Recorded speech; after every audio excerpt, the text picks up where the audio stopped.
बिस्मिल्लाहिर्रहमानिर्रहीम। आप सबको अस्सलाम वालेकुम। आज जिस फ्रेगरेंस के बारे में हम बात करेंगे इसके ब्रांड का नाम है मेजन मार्जिला और इस खुशबू का नाम है spring time in a park. मैं पहले आप लोगों को इसकी बॉटल दिखाता हूँ, फिर मजीद इसके बारे में हम बात करते हैं। 2019 की ये प्रोडक्शन है, 2019 में ये लॉन्च हुई थी, ठीक है।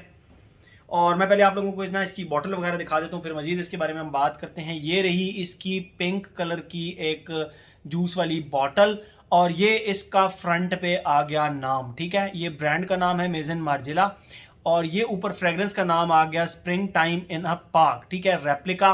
और ये जो नीचे इसकी लाइन लिखी हुई है ना, reproduction of familiar scents and moments of wearing location and periods. अब reproduction of the familiar scents किसके, जो कि इन्होंने नीचे नाम लिखा हुआ है, which is spring time in a park. इस ब्रांड का जो फ्रेग्रेंस का नाम है, उसी मैप को इन्होंने एक फ्रेग्रेंस के अंदर काबू करने का, वो क्या कहते हैं, एक कोशिश की है, उसको रिप्रेजेंट किया है। लाइक इनकी ये जो एक फ्रेग्रेंस है अंडर द लेमन ट्री, इसका रिव्यू मेरे ख्याल में मैं बना चुका हूँ अपने चैनल पर। अंडर द लेमन ट्री, आप लिटरली आपको ऐसा फील होगा जैसे आप एक लेमन ट्री के नीचे जेन्युइनली खड़े हुए हैं, ठीक है। ये उस लोकेशन की एग्जैक्ट रिप्रेजेंटेशन है, ठीक है। जैसे इनकी ये एक और खुशबू है बाय द फायर प्लेस, ठीक है, मोस्ट पॉपुलर इस ब्रांड की। और एक जैज क्लब भी है, बहरहाल बाय द फायर प्लेस सबसे पॉपुलर है। और इसका भी वही है कि जैसे ही आप किसी चिमनी के पास, जैसे ही आप किसी वो फायर प्लेस के पास बैठे हुए हैं, सर्दियों में आग सेक रहे हैं, तो जो एक खुशबू आएगी ना, उस तरह की रिप्रेजेंट करने की कोशिश की है। तो सेम इसी तरह spring time in a park के अंदर अगर आप स्प्रिंग टाइम के अंदर जाते हैं तो जो खुशबू आएगी ना, वो इसके साथ आपको आएगी। मैं पहले आप लोगों को इसकी खुशबू डिफाइन करता हूँ, फिर मजीद इसके बारे में हम बात करते हैं। 2019 के अंदर ये फ्रेग्रेंस लॉन्च हुई थी।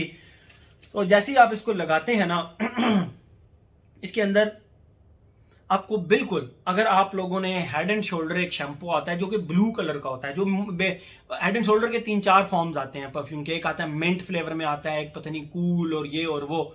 लेकिन जो मेन हेड एंड शोल्डर है ना, एंटी डैंड्रफ शैम्पू, उसकी एक स्पेसिफिक एक फैब्रिक फ्रेशनर टाइप, एक शैम्पू टाइप एक खुशबू है। और अमूमन मोस्टली शैम्पूज में से वही खुशबू आती है, बट हेड एंड शोल्डर में स्पेसिफिकली इसलिए कह रहा हूँ क्योंकि आप लोगों में से बहुत ज़्यादा लोगों ने हेड एंड शोल्डर परफ्यूम इस्तेमाल किया होगा। तो वो जो हेड एंड शोल्डर की एक स्पेसिफिकली एक शैम्पू की खुशबू होती है, उसके साथ एक नट मैग की एक खुशबू। अच्छा, वो जो नट मैग की खुशबू है, वो बेसिकली उस हेड एंड शोल्डर की खुशबू को थोड़ा सा अर्दी, थोड़ा सा स्पाइसी और थोड़ा सा एक वुडी टाइप स्ट्रक्चर दे देती है, ठीक है। हेड एंड शोल्डर शैम्पू के साथ नटमैग को अटैच करें तो आप ऐसा कंसिडर करें, आप एक पार्क के अंदर एक चेयर पर बैठे हैं, आपको मिट्टी की खुशबू आ रही है, सब्ज पत्ते जो कि गिर गिर के क्रंची से हो गए हैं और वो आप बहुत ज़्यादा इकट्ठे हुए हैं पार्क के अंदर, उनकी एक स्पाइसी सी, फीकी सी, वुडी सी एक खुशबू आ रही है। उसके साथ आप, जाहिर बात है, फैब्रिक की एक स्पेसिफिक खुशबू होती है, फैब्रिक फ्रेशनर की, या आप कह सकते हैं हेड एंड शोल्डर का जो शैम्पू होता है। जाहिर बात है, एक बंदा नहा के वहाँ पे बैठा हुआ है तो उसको वो शैम्पू की भी खुशबू आएगी, वो मिट्टी की भी खुशबू आएगी, वो एक शैम्पू की तरह की, एक बॉडी वॉश की तरह की और मिट्टी की भी एक खुशबू आएगी। तो ये इसका स्टार्ट हो गया।